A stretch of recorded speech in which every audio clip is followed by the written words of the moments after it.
Jimmy. Questions and also your commendation. This will not be a 9-day wonder. Everybody knows that when I was president, I held media encounters, every year of my presidency. It's not been the same under this government. They've run away from the searing accountability to the media. We all know that Chapter 12 of our Constitution is on press freedom. And it has been one of the most progressive constitutions that any African country can have, because it gives wide-ranging freedoms to the media to be able to do its work, and principally to carry out their role as the watchdogs of the people, not as the guard dogs of government.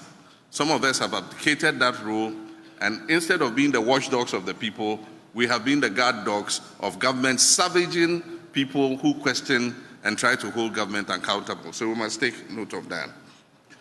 Safety of journalists is important, and I must say that in this last administration, journalists have felt more afraid, they have felt more cowed. Many journalists have been harassed, they have been forced to flee the country. I remember a journalist had to run to South Africa and stay there for some time to let things cool off before he returned. Another journalist in the Upper East region who questioned some issues to do with illegal mining also had to run away from the region for fear that he was going to be assaulted or harmed. I remember Ahmed Swale and his murder, assassination, which up till today, government does not seem to have the political will to let the investigations go forward and bring the people who did this to justice. As long as these people are not brought to justice, the possibility exists that they can do something similar in the future. And so these are things that we take seriously. And my track record when I was president is there for everybody to see, that because I'm a colleague of yours, my training is in the media, and so I can empathize with the work you do. And so definitely you can be sure that as president, I'm not going to condone or conspire to harass journalists when they do the work that the Constitution has mandated them to do. We're willing to sit with you and look at any laws that are in contradiction with the Constitution. The Constitution is the overarching law of our country. And so if there are any laws that are punitive and constrain the media from doing its work, there are laws that we can look at and we can amend if necessary. The low salaries are not only the state-owned media, they are even worse in the private media. They are even worse in the private media. And so it's something that we need to attend to. The thing about media is that it is driven mostly by adverts. Unfortunately, things have gotten worse because businesses are suffering currently. The budget for advertising has shrunk. And also because of the number of media that we have, dividing that little budget amongst the media makes it difficult to be able, for the media owners to be able to guarantee bigger salaries. And so even in turning our economic fortunes around and bringing the private sector back onto the path of growth and growing our economy would create a bigger pot for us to be able to give more advertising to media houses so that they can improve the salaries of media people. But in the meantime, if you remember, we set up a media development fund. There were a few challenges at the time, and so we put it in abeyance for the meantime. But I think there is something that we can look at again. Set up a media development fund. Government puts seed money into it. It was meant to improve training of journalists. It was meant to attend to welfare of journalists and so on and so forth. And so it's something that we are willing to reactivate.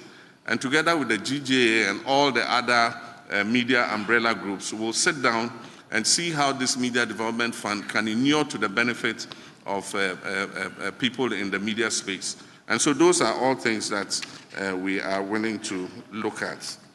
The other question was... So on the exchange rates. Yeah, on the exchange rates. The immediate issue with the exchange rate and the economy is that the best signal Ghanaians can send to both domestic and international investors is that we're ready to change the current trajectory on which we are. I think that if we hold a successful election, we demonstrate to the world and our people that we are willing to change this trajectory on which we are, that is leading us further into the abyss.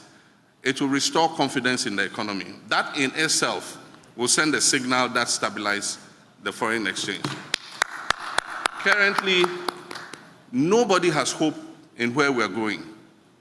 And so people are hedging because of the rate of deterioration of the value of the cedi. People are hedging for other foreign currencies. And when it happens like that, then it puts further pressure on the currency. And so we would instill fiscal discipline, because eventually the main driver of the economy is fiscal discipline and fiscal consolidation. And so if you only want to ramp up revenues, but you're not willing to cut expenditures, then you have a situation where your budget deficit is out of kilter. And as you know, we had a budget deficit that went as high as 15% of GDP. And unless we instill fiscal discipline, we'll continue to have a situation where it puts pressure on our currency. It's like a household budget. You cannot spend more than you earn. And that is what this government has been, spending more money than they earn, borrowing more money than they can afford to pay. And that is what has, created the situation in which we are. So we must reduce the deficit, we must instill fiscal discipline, we must reduce the debt burden, and already there is a debt restructuring going on, and so we must continue the debt restructuring, but make sure that we put in the buffers so that we don't fall into this situation again. In my administration, we set up what we call the sinking fund, and we capped the stabilization fund. So any excess money that was above what you go to the stabilization fund went into the sinking fund. We also committed other revenues into the sinking fund so that we could anticipate debts that were becoming due and pay them. This government came and depleted the sinking fund and did not replenish it. And that is how come that we are in the crisis in which we currently are. And so replace the sinking fund, create more buffers so that the economy is more resilient to shocks. The thing about the world is it's unpredictable and shocks will come. But it is how resilient your economy is that will make you be able to come out of the shocks. We all went into the shock together with Côte d'Ivoire. Today our economy is so battered and bruised. And Côte d'Ivoire's economy is much more stable. And I just saw a video of the president waxing lyrical about Côte d'Ivoire in 2016. Today, I don't think he wants to hear that comparison, because inflation is lower in Côte d'Ivoire, far lower, single digit. And our inflation is at 25%. It went as high as 54%. And so discipline is important. But apart from that, part of the reason we're suffering is the collapse of the cocoa sector. Cocoa has been a traditional pillar of this economy. And when I was leaving office, we did a syndication, cocoa syndication of $1.8 billion. The banks had confidence in this country, and so they gave us $1.8 billion upfront to put in the cocoa industry. And this syndication has been going on over the years. Currently, the last syndication we did, we struggle to even make $800 million. I don't think we've received $800 million for the syndication. And so that injection of foreign currency that was predictable and sure, that used to come into the country every year, helped to stabilize the foreign exchange. Today, the cocoa industry is a pale shadow of itself. And so one of the things in the medium term is to revamp the cocoa industry as quickly as possible and make sure that its impact in terms of foreign currency injection is revived. Aside from that, we need to quicken our pace in the oil and gas sector. All of you have heard of the transition to green energy. It is real, it is happening. And so every country that has an oil and gas industry is putting in the maximum investment in order not to have what we call stranded assets. You will have the oil wells, but if that transition is completed, nobody will be interested in putting money to recover that crude oil and gas. These 8 years have been wasted completely. In my time, in 4 years, I worked tooth and nail to bring 2 new oil wells into production. If you look at the 10 years of oil production, from 2010 when we started oil production till 2016 when I left office, we have earned about $3.3 billion from our share of oil production. In the 8 years, that's because of the work I did to bring 2 new oil wells, in the 8 years that Nanado and Bawumia have been in office, Ghana has earned $7.3 billion. And so in total, over 10 years, over the period from 2010 till now, we have earned about 10 billion. 7 point something of it in Bawumia and Akufo-Addo's time, and 3 point something of it in Professor Mills and my time. For the last 8 years, nothing has happened in our oil industry. Not a single drop of oil has been added. Unfortunately, our production of oil has reduced by 32%. And so we're producing less. So one of the things we'll do is to quicken and attract the oil companies to come back. As I speak, E&I have run away to Côte d'Ivoire because of the unfavorable environment here. ExxonMobil was going to do significant work here. Because of greed, ExxonMobil decided to pull out because they thought the environment was toxic and corrupt, and so they pulled out. So one of the things is to restore investor confidence in the oil field. And there are oil fields and compartments that have been appraised that are just waiting to begin production. And so revamping them and ramping up our oil production and gas will bring in the needed foreign exchange that will help to shore up our currency. But we must also look at getting more from our extractives. We have bauxite, we have gold, we have lithium, we have manganese, we have so many other minerals. We will work to make sure that Ghana's share of those extractives is increased so that we can have more foreign currency coming into our country. We produce gold, but because it's not streamlined, a lot of that gold is leaking out and individuals are making the profit instead of the country making it. And so we'll streamline the extractives so that we're able to earn more money. The Vice President's residence, I don't know what the current situation is, but I know that initially when we commenced the idea of creating a suitable residence for the Vice President, the former Nigerian High Commission land was acquired for that purpose. And I know that some construction took place there. Initially, our cabinet was informed that it will cost about $5 million, from what I understand. And so that money was procured and the work commenced. When the new government came, I understand, I don't know exactly what figure, but they said that it had overrun the $5 million. I don't know exactly by how much. But it's news to me that it is going to cost $30 million. I haven't seen the figures and all, but really, I wonder if we have value for money. And that's why I say that in our anti-corruption fight, we will subject any project above $5 million to value for money audit. Because until you audit that project, you can't tell whether it is worth the value for the money we're putting in. And so when we come, we will look at the figures and we'll do an audit and see whether, yes, 30 million is what is appropriate or it should cost far less. But in these crisis times, one wonders whether that project is really a priority. Because when I was president, the Vice President lived in what is currently called the Australia House. And the intention was to finish this and move him there. But in the crisis, maybe it is not something that we should rush to finish. There are many other pressing commitments that we need to look at. But like I said, when we come into office, we'll do a value for money audit and find out whether we're spending more or less.